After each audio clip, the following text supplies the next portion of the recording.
da Unifesp, a Rosiane Matar. Lembramos que esta coletiva está sendo transmitida ao vivo pelas redes sociais do Ministério da Saúde e também pela TV Brasil. Após a apresentação, abriremos para perguntas enviadas por jornalistas ao grupo de WhatsApp, criado hoje pela equipe de imprensa do Ministério da Saúde. Neste momento, passo a palavra ao secretário Elcio Franco. Boa noite. Em nome do Ministro da Saúde, General Eduardo Pazuello, e de todos os integrantes do Ministério e aqueles que labutam na saúde do Brasil, nós externamos o nosso pesar pelas mortes decorrentes da Covid-19.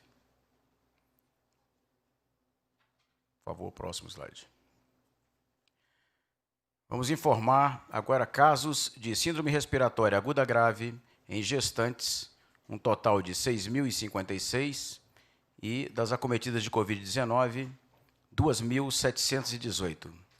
Então, nós temos aqui uma divisão por regiões geográficas do Brasil, aqueles acometidos de síndrome respiratória aguda grave, de Covid-19, influenza, outros casos, alguns não especificados e aqueles que estão em investigação, totalizando 6.056.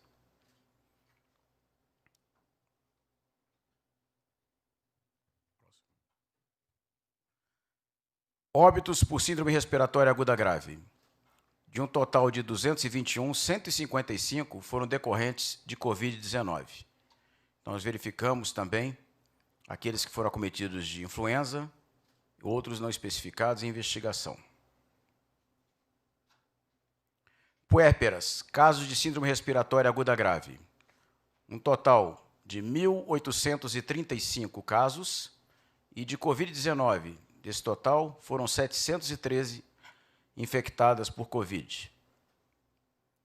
Então, foram óbitos 117, como está demonstrado nas regiões, com maior incidência na região sudeste, em consequência até da densidade populacional, e nas demais regiões, e os outros casos, como influenza, totalizando 183 óbitos de puérperas.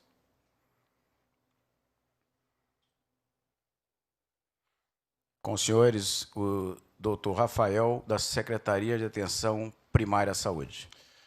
Boa noite a todos. Eu gostaria também de fazer uma homenagem especial a todas as gestantes e bebês que morreram decorrentes da Covid. Então, é preciso primeiro explicar o porquê dessa portaria. A gente, no início da pandemia, não se fazia uma associação direta entre mortes gestantes e a Covid. Mas, brevemente, já em meados de abril, já se começou a notar que havia, sim, uma relação, principalmente no final da gravidez e no puerpério. E aí, baseado nisso, a gente vai mostrar estudo do CDC americano, uma das entidades científicas mais respeitadas no mundo, que analisou informações de mais de 90 mil mulheres em idade fértil, sendo 8.207 gestantes. O que ela mostrou? Que é uma maior exposição de gestantes no terceiro trimestre a desfechos desfavoráveis por Covid-19, né? ou miernice, que a gente chama, que é uma quase morte ou morte. Há um maior risco de agravamento com internação em UTI, necessidade de ventilação mecânica e óbito. Um risco 1,5 vezes maior em gestantes irem para a UTI se comparado a mulheres não gestantes. E um risco 1,7 vezes maior em necessidade de ventilação mecânica em gestantes se comparado a mulheres não gestantes. Então, a gente fez um diagnóstico desse problema e, como qualquer política de saúde eficiente, a gente, baseado no diagnóstico, a gente organizou o que a gente iria fazer. Então, hipóteses para o número de mortes maternas associadas à Covid-19 no Brasil. É um fato que a mortalidade materna aumentou. Existe um efeito de lapso temporal das publicações científicas e análise epidemiológica, né, por motivos óbvios. Entre fevereiro e março de 2020, como eu já falei, não associava gestação a desfechos favoráveis pela Covid-19, e a demora pela procura do serviço hospitalar ou internação com menos de 12 horas. Isso também aconteceu pela diretriz no início da pandemia, né, que você focava muito na questão do ficar em casa e só ir para o hospital ou procurar um atendimento quando o quadro se agravava, né?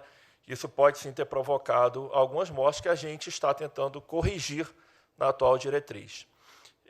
O que a gente percebeu é que há uma necessidade de UTI adulto, né, no caso materno, para acompanhamento dos casos. Então, na nossa portaria, fica muito claro que é importante aquelas gestantes positivas, mesmo que assintomáticas, ou terem seu parto em local com UTI, ou de fácil e rápida transferência. Isso é absolutamente fundamental. É absolutamente fundamental um atendimento precoce na gravidez diante do início do agravamento clínico com Covid-19, ou mesmo com pouquíssimos sintomas. Isso é fundamental. Não pode esperar o quadro agravar. Principalmente na gravidez, o que a gente nota é uma piora muito rápida do quadro clínico da paciente, que pode evoluir para óbito se não houver uma intervenção muito rápida. Há necessidade de medicamentos específicos, em especial anticoagulantes. A gente sabe que uma gravidez normal ela já favorece eventos trombóticos. Com a Covid, isso é aumentado. Então, é fundamental hospitais capacitados com as medicações necessárias. E há uma necessidade de testagem mais ampla para grupos de risco, e aí, no caso específico, estamos falando de gestantes. No manual que a gente fez e que a professora Rosiane vai mostrar daqui a pouco, está lá claro que o ideal é a gente fazer uma testagem no final da gravidez de toda e qualquer gestante, inclusive nas assintomáticas, diferente da população geral, para ficar claro que o preconizado de testagem é para as pessoas com síndrome gripal. Próximo. Então, a gente vai apresentar as ações de apoio à gestação e ao puerpério saudável no contexto da pandemia. Bom, então vamos explicar agora a portaria. Essa portaria ela tem um incentivo financeiro de 260 milhões de reais. E em que ela é baseada? Na qualificação das ações de atenção ao pré-natal, parto, nascimento e puerpério em todos os pontos de atenção da rede de atenção à saúde. Ou seja, essa gestante, ela faz o pré-natal dela, um pré-natal que ela já deve receber orientações de qualquer paciente e, caso seja mostrado em qualquer momento que ela venha evoluir com a infecção, principalmente no final da gravidez, ela tem que ter uma orientação e uma transferência rápida. Identificação precoce, acompanhamento e monitoramento de gestantes e puérperas com síndrome gripal e Covid-19. Suporte ao distanciamento para gestantes e puérperas sem condições de isolamento domiciliar. Por que a gente tem certeza que isso é importante? Algumas grávidas, elas mesmo querendo, elas podem não conseguir se isolar. Então, cabe ao poder público fornecer esse isolamento. E esse isolamento, o governo federal, ele distribui uma verba para os municípios e o município vai ver a melhor forma de fazer isso. Pode ser em hotel, pode ser em casa da gestante, isso é uma decisão do gestor local. Agora, aquela paciente que ela não conseguir se isolar em casa, principalmente no final da gravidez, ela tem que tomar todos os cuidados para não ser infectada. E o fomento da testagem em gestantes e puérperas, como a gente já explicou, é fundamental a testagem no final da gravidez e ou no momento da admissão para o parto. Isso tudo está no nosso manual, que brevemente será disponibilizado no site do Ministério da Saúde. Há um incentivo adicional por gestante e puérpera com cadastro atualizado na atenção primária. Então, o governo federal ele está distribuindo esse financiamento para cada gestante. Isso na portaria está detalhado qual o valor individual para cada gestante cadastrada. Incentivo de R$ 800 para as equipes de atenção primária que possuam gestante cadastrada em qualquer idade gestacional, a fim de apoiar ações de cuidado e prevenção da Covid-19. Incentivo de até R$ 7.280 para apoiar distanciamento social para mulheres grávidas e puérperas que não possuam condições para a realização de isolamento domiciliar, como a gente acabou de explicar. E um incentivo financeiro de R$ 10.000 para cada gestante, bebê e puérpera em funcionamento para a prevenção da Covid-19. O que a gente espera? Então, como eu já expliquei, detectamos o problema, um estudo profundo, como eu vou falar daqui a pouco, dos profissionais envolvidos em relação a isso, e após a detecção do problema, a gente procurou as soluções, como está na portaria. O que a gente espera? Qualquer política de Estado, ela só vai ser boa, a gente pode dizer que é boa, após uma análise dos resultados. Melhoria das ações de atenção ao pré-natal, parto, nascimento e puerpério no contexto da pandemia. E a gente espera que essa portaria e essa política, na verdade, seja um reinício de uma atenção muito profunda na saúde materna. O Brasil, a partir de mais ou menos 2017, ele teve até um aumento da mortalidade materna. Então, o governo do presidente Bolsonaro, do ministro Pazuello, do secretário Elcio, da nossa secretaria, eles têm como a resolução, pelo menos a mitigação desse problema, dessa chaga que é a mortalidade materna no Brasil. Todos os nossos esforços estão concentrados nisso. Então, a gente precisa uma redução eficaz de mortes maternas evitáveis. beneficiar cerca de 800 mil mulheres já acompanhadas pelo SUS e 3 milhões de gestantes puérperas, implementar medidas adequadas para o manejo e referência de gestantes e de puérperas com Covid-19, de acordo com a gravidade de cada caso. Impacto sobre o alcance dos Objetivos de Desenvolvimento Sustentável quanto à redução da mortalidade materna, com a meta de redução de 62 em 100 mil para 30 em 100 mil nascidos vivos até o ano de 2030. Isso foi pactuado, são metas do milênio. O Brasil tem que fazer o máximo possível e nós estamos fazendo para atingir essa meta até 2030. Então, eu queria agora, daqui a pouco eu vou passar para a professora Rosiane, esse é a capa, né, do nosso manual de recomendações. O manual próximo, por favor. Bom, pode deixar só um minuto. A coordenadora é a professora Rosiane Matar, que está do lado esquerdo da mesa. O coordenador técnico é o professor Antônio Rodrigues Braga Neto, que hoje é o nosso diretor do DAPS, né, que é o departamento específico em relação a isso, que é professor da UFRJ e da UF, no momento cedido para o Ministério da Saúde, uma pessoa da mais capacitada, mestrado, doutorado, 4 pós-doutorados, ginecologista obstetra. Eu, secretário, também sou ginecologista obstetra, com mestrado, doutorado. Eu digo isso para mostrar o quanto o Ministério da Saúde atual, do ministro Pazuello, ele é técnico, tanto a secretaria quanto os departamentos, como as coordenações, são todas feitas por técnicos capacitados para resolver o problema, ginecologistas obstetras das melhores universidades do país. Próximo. E aqui eu queria apresentar, logo depois eu vou passar para a professora Rosiane, o grupo de especialistas, de professores das universidades mais reconhecidas do país que fizeram esse manual, as evidências científicas mais atualizadas, disponíveis, né, um grupo incansável. É importante dizer que ninguém recebeu um centavo, todo mundo fez de forma voluntária para resolver esse problema da mortalidade materna por Covid. Isso é importante falar, né, esse grupo de excelência, todas as melhores universidades do país, que se dedicaram a tentar resolver esse problema e fizeram um material impecável que brevemente estará disponível no site do Ministério da Saúde. E agora eu passo para a professora Rosiane Matar para apresentar o manual. Bom, boa tarde a todos.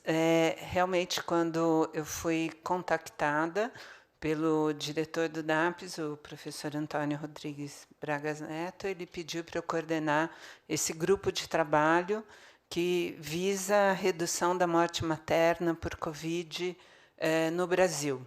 E isso, a morte materna é a maior tragédia que um obstetra vive. Por isso que eu acho que todas essas pessoas que vocês veem aqui listadas, de diversas universidades, do Amazonas até o Rio Grande do Sul, né, quiseram participar desse grupo de trabalho, que realmente foi bastante trabalhoso. E eu agradeço a cada um dos participantes e ao professor Braga o apoio que eles deram na confecção desse manual.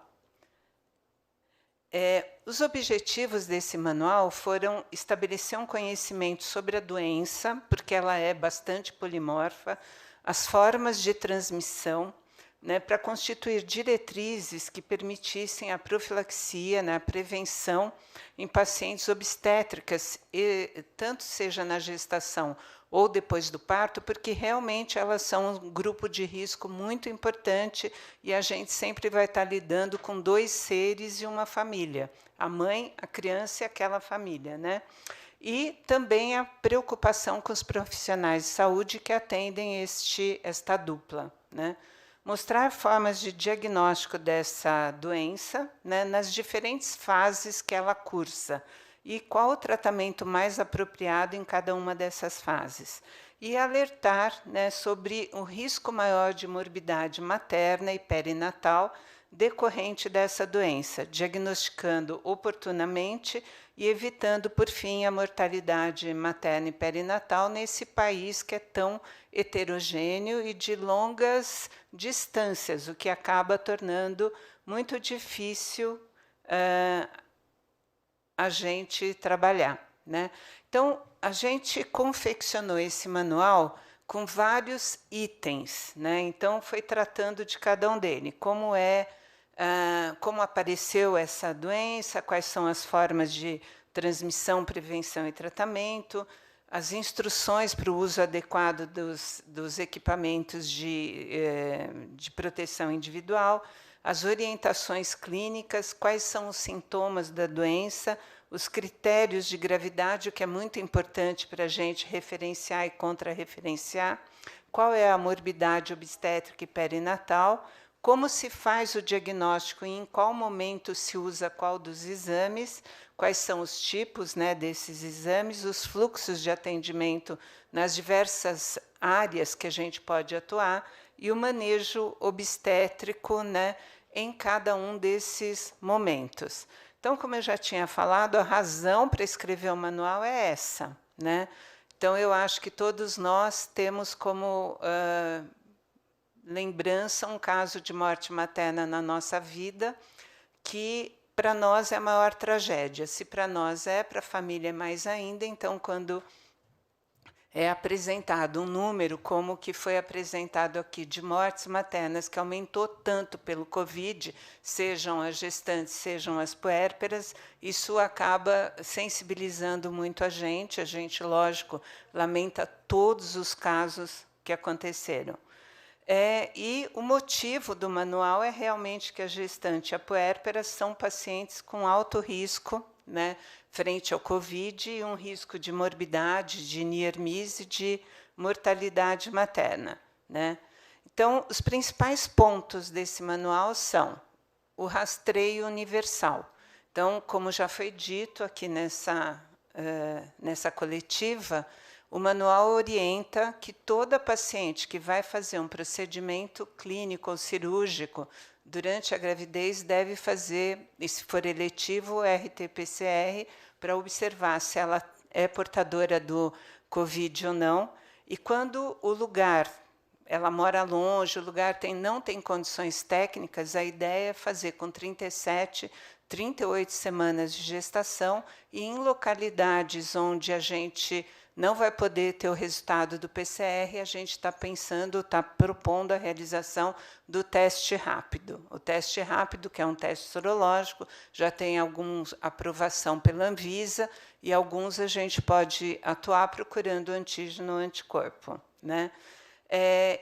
Esse rastreio universal ele se baseia no fato de que o agravamento do quadro nas gestantes e puérperas ele é muito rápido, né? Por causa das modificações gravídicas gerais que essa paciente tem. Então, se a gente pensar na COVID, ela tem fases. A primeira fase é de sintoma leve. A segunda fase já é de alterações pulmonares, mas a grávida já tem essa alteração pulmonar. Ela já tem uma capacidade pulmonar menor, ela já tem um abdômen protruso, né, pela própria gravidez, e com isso a diminuição daquela capacidade pulmonar. Então, a fase pulmonar já pega mais a paciente. E, além disso, quando vai para a terceira fase, que é a fase de hiperinflamação, de risco de trombose, a grávida já é uma pessoa de alto risco trombótico, porque ela tem que se preparar para o parto. Então, existem modificações gravídicas que fazem essa mulher ter mudanças nos fatores de coagulação. Então, por isso, a grávida e a puérpera são pessoas de risco para um agravamento rápido. Isso quer dizer que a gente tem que diagnosticar e ela tem que ser orientada e ser encaminhada ainda quando o sintoma está no começo, porque se a gente esperar ela agravar um pouco, a gente já não consegue dar o tratamento adequado, né? E por isso a gente, então, mostra como classificar o quadro em leve, moderado e grave, né? Usando scores de alerta obstétrico que são muito fácil de fazer e que se baseia muito em quadro clínico da paciente e que é fácil de indicar se ela está com um risco maior. E aí, a partir da classificação, se o quadro é leve, moderado ou grave, onde ela vai ser tratada dentro da rede de assistência, né? E a adequação desses testes que a gente já comentou aqui, do RT-PCR e dos testes sorológicos, né? Também a gente esclarece lá no manual o fluxo de atendimento nos diversos cenários. Então, é muito importante começar a assistência na rede de atenção primária, na UBS, na unidade de família, lembrar que, apesar da pandemia, as grávidas precisam serem atendidas, né, durante o pré-natal, porque elas têm outras comorbidades, elas podem ter dúvidas, mesmo quando elas não têm a comorbidade. Então, a gente orienta que, para tentar fazer um isolamento, a gente pode, uma parte, fazer em teleatendimento, se ela não for uma paciente de risco, mas se ela não se sentir à vontade ou se ela tiver risco, ela deve ser atendida no pré-natal. Nas pacientes, quando ela vai para a maternidade, se ela é de baixo risco, ela pode ficar numa maternidade de baixo risco. Porém, se ela tem um quadro que está apresentando algum agravamento, ela deve ir para um hospital com UTI. E se ela tiver um fator de risco muito importante, também nesse hospital com UTI, né? E esse momento que ela é referenciada tem que ser precoce e adequado, né? Até porque a gente tem um país muito grande, né? E quando a paciente começa a ter um agravamento, a gente tem que pensar na distância que ela vai ter que percorrer. Além disso, nós colocamos no manual o tratamento, né? O tratamento em grávida ele é sempre muito difícil de estudar, né? Porque a gente não pode fazer alguns experimentos em gestantes, a gente está lidando com dois seres, a gente tem a transmissão da medicação por via transplacentária. Então, nós colocamos lá o que nós temos evidência de que está adequado para o tratamento dessa população. Então, nós colocamos quais são as possíveis combinações de antibiótico, a heparinização, como deve ser feita e para quem, o uso do corticoide quando ela tem mais do que 7 dias de quadro, como deve ser a oxigenação, e a gente colocou como deve ser feita a pronação, que é uma forma de tentar evitar uma ventilação invasiva, em muitos casos, que a gente coloca a paciente em posição prona e, com isso, consegue ter uma melhor capacidade pulmonar. Para algumas pacientes, isso acaba ajudando muito durante a gravidez. Tá? A gente discute também o momento da resolução da gestação e a via de parto. Então, sempre lembrar que a infecção pelo COVID não é uma indicação por si para fazer cesárea, né? Pode ser que aumente o risco de cesárea por uma série de intercorrências, mas ela em si não é indicação de fazer cesárea, e que nós temos visto nesses meses, né, com a pandemia, que nem sempre a resolução por cesárea é uma coisa que deve ser feita naquele momento. Muitas vezes a cesárea acaba piorando a evolução da paciente. Então, a gente colocou quais são os parâmetros que devem indicar a resolução, né? E que a resolução deve ser feita somente no quadro que ela realmente tem um risco importante ou a criança está com alteração da vitalidade fetal. Aí, neste caso, a resolução está indicada, mas ela deve ser tentada tudo antes de ir para uma resolução precoce. E, voltando, depois de todo essa volta, então, ela saiu da rede pública, ela foi para a maternidade, ela teve um risco maior, ela não pode ser esquecida. Então, saindo do hospital onde ela foi atendida por COVID, ela tem que voltar para a rede para ser monitorada a cada 24 horas, 48 horas, ela tem que voltar para as consultas para a gente observar a evolução dessa dupla, que é a criança e a mãe. Tá? E, com isso, a gente espera realmente conseguir prestar um serviço que diminua a mortalidade e a morbidade materna. E fico à disposição. Bom, neste momento nós passaremos para as perguntas. Ainda não. Ainda não? Perdão. Em complemento ao que foi apresentado agora. Então, eu quero destacar mais uma vez que o Ministério da Saúde distribuiu 14,3 milhões de testes diagnósticos.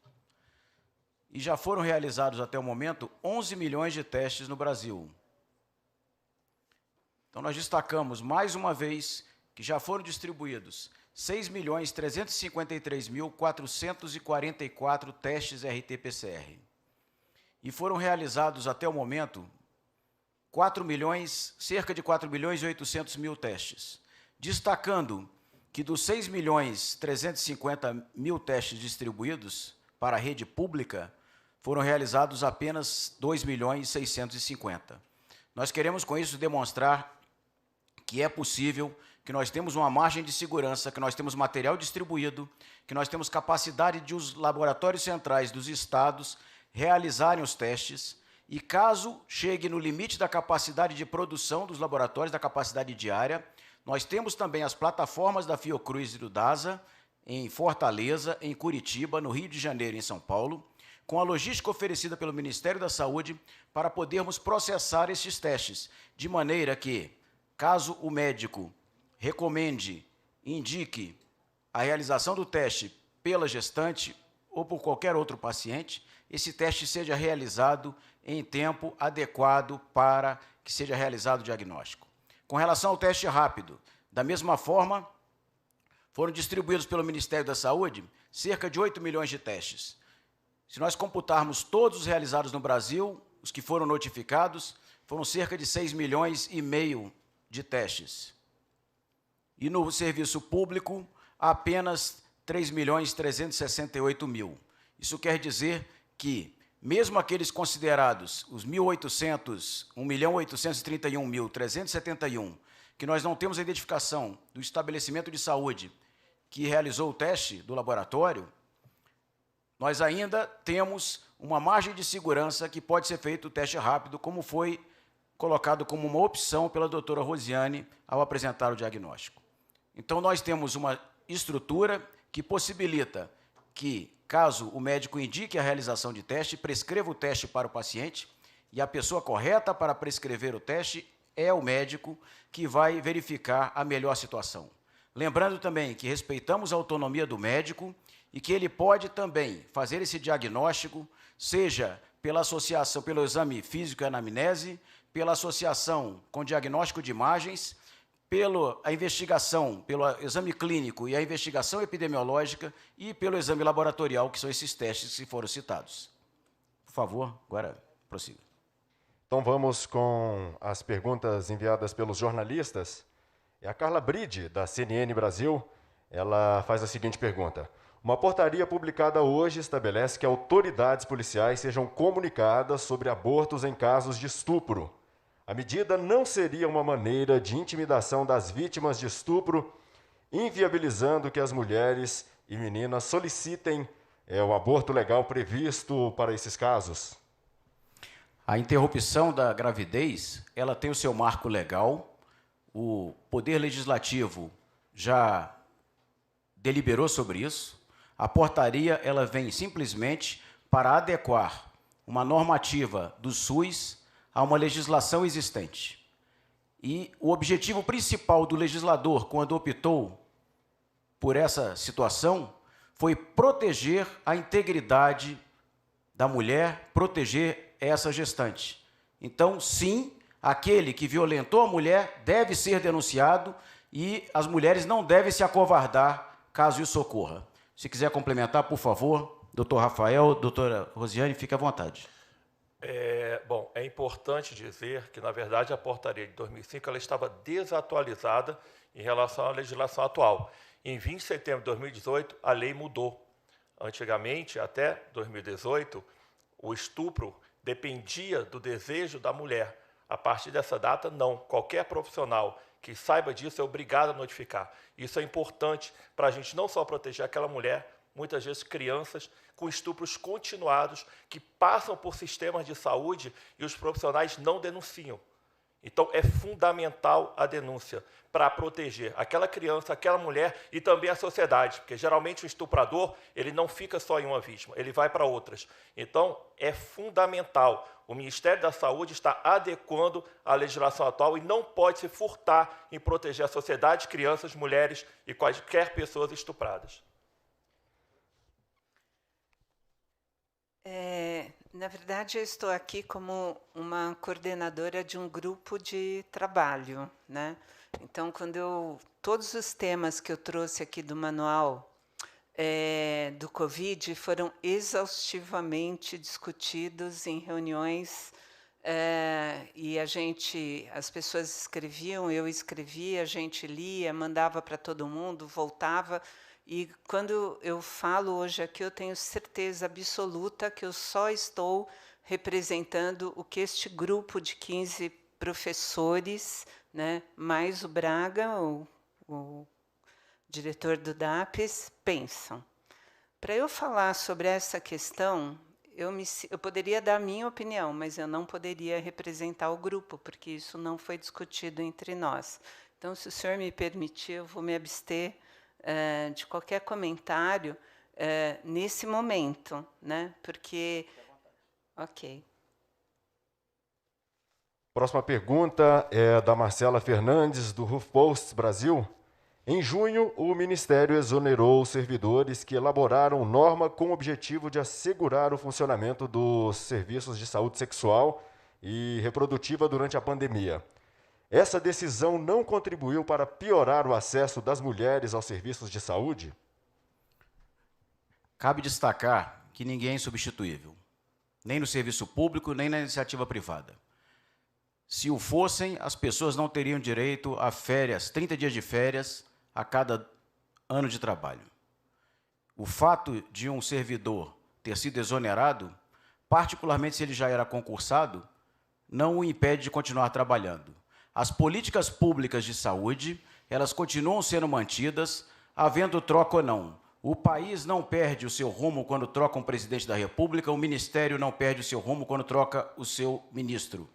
E, da mesma forma, os cargos de direção, os secretários e os técnicos, chefes de departamento, diretores, etc.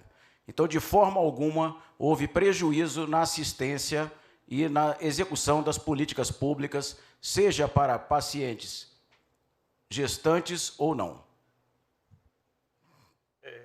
É importante eu acrescentar, embora eu não vá falar de quem foi exonerado, a qualidade das pessoas que foram por mim nomeadas. Então, para o cargo em questão, eu nomeei, e a qualificação da pessoa anterior não era de médica ginecologista, uma médica ginecologista, obstetra, com mestrado na saúde materna e infantil, professora da Universidade Federal do Amazonas, então uma pessoa da mais capacitada tecnicamente. Então, aqui eu vou me ater a falar disso, além do que o secretário Elcio falou. A gente chegou aqui com um quadro técnico de excelência, inclusive eu queria agradecer a parte da minha equipe que está aqui, a toda a equipe, porque a portaria ninguém faz sozinho, né? Então a gente depende de dezenas, literalmente, de pessoas que, diuturnamente, nos últimos 2 meses, eu falo 2 meses, porque desde o primeiro dia que eu estou aqui, que a gente está querendo resolver esse problema. Então eu aproveito para agradecer também o quadro técnico, e como o secretário Elcio falou, ninguém é insubstituível. E a pessoa que eu coloquei, sem quaisquer comparação com quem estava, é do mais alto nível de excelência técnico e científico. Eu complemento que, além desses técnicos, nós verificamos também o impacto financeiro, a capacidade de se estabelecer uma política pública e também uma análise jurídica pela nossa consultoria jurídica da União, que trabalha conosco no Ministério. Então, tudo isso é permeado na elaboração de uma portaria, de forma que ela tenha o máximo de efetividade em salvar vidas, em levar o bem-estar à nossa população no quesito saúde. Terceira pergunta, Dalton Almeida, da EPTV. Quais os dados de casos e óbitos divididos por unidades da federação? Nós apresentamos os dados por regiões geográficas para simplificar o slide e facilitar o entendimento. Mas nós poderemos, tanto no caso de síndrome respiratória aguda grave, no caso de óbitos e de puérperas, gestantes de puérperas, nós poderemos remeter posteriormente esse detalhamento para quem fez a pergunta, o veículo solicitante. Bom, última pergunta. Essa é uma pergunta que veio de uma indagação de vários jornalistas. A portaria 2222 GM-MS, de 25 de agosto, não contemplou nem recomendou o rastreio universal. Será corrigida? Bom, inicialmente, qualquer portaria expedida pelo Ministério, ela é passível de aperfeiçoamento.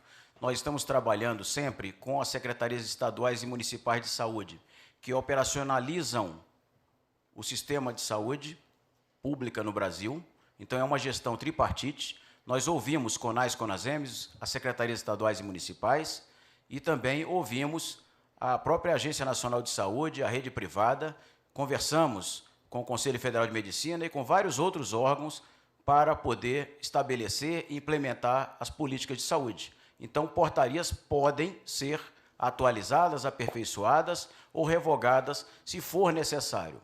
Com relação a esse item específico, nós já colocamos aqui a possibilidade de testagem. Não há que se haver uma obrigatoriedade, mas nós acabamos de mostrar que é disponível e que nós estamos ampliando a nossa capacidade, mas o doutor Rafael pode fazer mais algum complemento. Sim, é importante, quem lê com detalhe a portaria, exatamente nesse item, fala sobre a questão do manual. E no manual está lá escrito a recomendação atual, porque isso pode ir mudando de acordo com o tempo, de você fazer, sim, essa testagem universal. Isso foi pactuado com o CONAS, com o CONASEMS, com a Secretaria de Vigilância em Saúde, e sempre que o médico prescrever, sim, estará disponível. Tá? Então, é importante os jornalistas, no caso, fazerem a leitura completa. Quando está lá no final, fala da questão do manual, está sim contemplando. Então, a resposta é: está contemplado sim. A última pergunta é Mara Pulgis, da TV Globo. Ela pergunta: como ficam os agendamentos para gestantes fazerem o pré-natal? E qual vai ser o tempo médio para ela ser atendida por um médico? Vai ter celeridade no processo? Essa estrutura, ela é operacionalizada, como eu falei na resposta anterior, pelos estados e municípios, em particular na rede de atenção primária à saúde, nas unidades básicas de saúde, onde ocorre esse acompanhamento pré-natal e, caso haja uma gravidez de maior complexidade, ela é encaminhada para um tratamento específico e vai ter um olhar diferente da rede de atenção à saúde, onde vai ser atendida numa clínica de referência de saúde da mulher, vai para uma maternidade, vai para um hospital de referência. Com relação à celeridade, não houve, em momento algum, recomendação do Ministério para que se parassem os pré-natais, para que se retardasse a atenção à gestante ou a qualquer outro paciente, principalmente na atenção primária. Além disso, foram estabelecidas políticas públicas para reforçar a rede de atenção primária, fosse disponibilizando médicos pelo programa Mais Médicos para estender os horários de atenção, o horário de funcionamento dessas redes de atenção à saúde, as unidades básicas de saúde, que tiveram horário estendido até a noite, até os sábados, e foram também disponibilizados recursos para viabilizar esse funcionamento e outras políticas públicas também financiadas pelo Ministério para criar condições para que estados e municípios possam prestar atenção que esses pacientes necessitem. Então, não houve recomendação no sentido de interromper esse serviço, e a recomendação é que elas continuem buscando essa atenção. Nós não podemos precisar aqui o tempo de atendimento, o tempo de fila de espera, porque, como eu falei, é operacionalizado particularmente pelos municípios. Bom, depois eu vou passar para a professora Rosiane, porque isso tem a ver, mas é importante, no manual, a gente fala, inclusive, do tempo entre as consultas. Isso serve como uma orientação, mas, como o secretário Elcio falou, isso aí é da atenção primária de cada município, de cada estado. Cabe ao governo federal dar as recomendações, dar as sugestões, dizer o que é certo. Mas cada estado, cada município, de acordo com a sua realidade, organiza o atendimento. Aí eu peço para a professora Rosiane, caso tenha alguma coisa. A gente deixou bem claro no manual a importância do pré-natal, né? Como obstetra, a gente dá um valor imenso à realização do pré-natal. O que nós fizemos foi uma adaptação, quer dizer, a recomendação de uma adaptação. Então, se a paciente é de alto risco, ela tem que continuar sendo atendida precocemente e normalmente, né, com uma visão ainda maior. Se ela é de baixo risco, nós colocamos algumas consultas por teleatendimento, porque eu acho que isso a pandemia trouxe, né, para todos os cenários, né, para as faculdades, para as reuniões sociais, para atendimento assim também. Então, em alguns momentos, a gente vê que, às vezes, não é tão necessário a paciente estar do nosso lado. Ela pode querer e tudo bem, tem que ser garantido isso para ela. Mas, algumas vezes, ela preferindo ficar em casa, e algumas pacientes não querem vir por medo da condução, medo de pegar a doença. Um telefone, hoje, todo mundo tem, quase todo mundo, né? Quase todo mundo. Então, dá para a gente, eventualmente, fazer algumas consultas de orientação por aí. Embora a gente pontuou muito bem que, quando ela vem para fazer a consulta, a gente deve aproveitar e fazer todos os exames laboratoriais e de imagem que ela tem que fazer, priorizando essa saída menor dela, menos vezes de casa. Então, assim, a recomendação do manual é realmente priorizar essa assistência, porque, se a gente quer diminuir morte materna, a gente tem que atuar no COVID, mas na hipertensão, na obesidade, no diabetes, na hemorragia. Então, a gente tem que priorizar, nesse momento, o COVID, porque é o que nós estamos vivendo, mas o pré-natal não pode ser nunca esquecido. Eu complemento que também há a busca ativa por parte das equipes de saúde da família, que vão até os domicílios. Além de toda a estrutura que está montada, essas equipes de saúde da família estão vinculadas às unidades básicas de saúde, e o médico, indo ao domicílio, poderá, da mesma forma, prescrever os exames que a doutora acabou de citar. Bom, nós agradecemos aos jornalistas que encaminharam as perguntas. As demais indagações vão ser respondidas pela assessoria de imprensa por e-mail, e eu passo a palavra para que a mesa faça as considerações finais.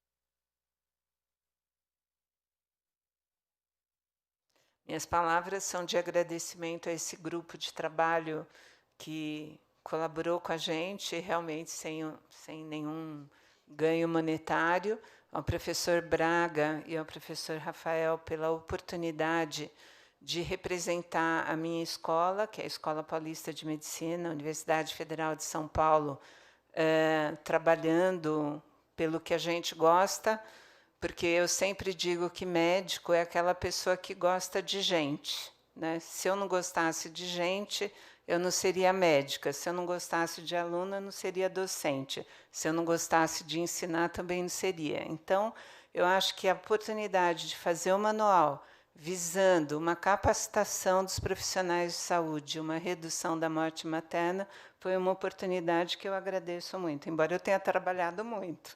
Obrigada.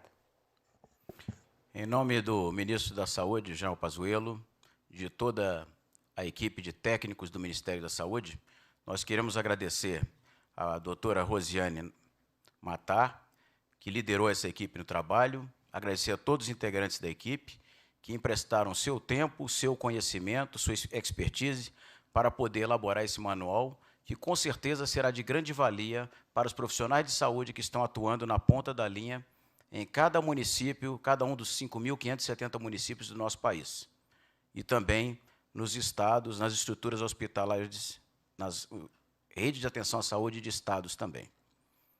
Fazemos, mais uma vez, a recomendação que, ao surgirem sintomas, seja gestante ou não, que o paciente procure o médico. Os sintomas já estão amplamente divulgados. Quem tiver dúvida pode ir para a página da internet do Ministério da Saúde. Lá nós temos uma descrição dos sintomas mais comuns que acometem o paciente infectado pela COVID, e a recomendação é, ao surgirem sintomas, procure um médico. Quanto mais rápida a intervenção, essa intervenção precoce no início da doença, possibilitará mitigar riscos, o agravamento da doença. O médico, na sua autonomia, ele vai poder prescrever os medicamentos, indicar os exames, os testes que aquele paciente precisa, e isso vai evitar o agravamento do estado clínico desse paciente e evitar que ele vá para uma unidade de terapia intensiva, que vá a óbito e que traga mais tristeza para o nosso país.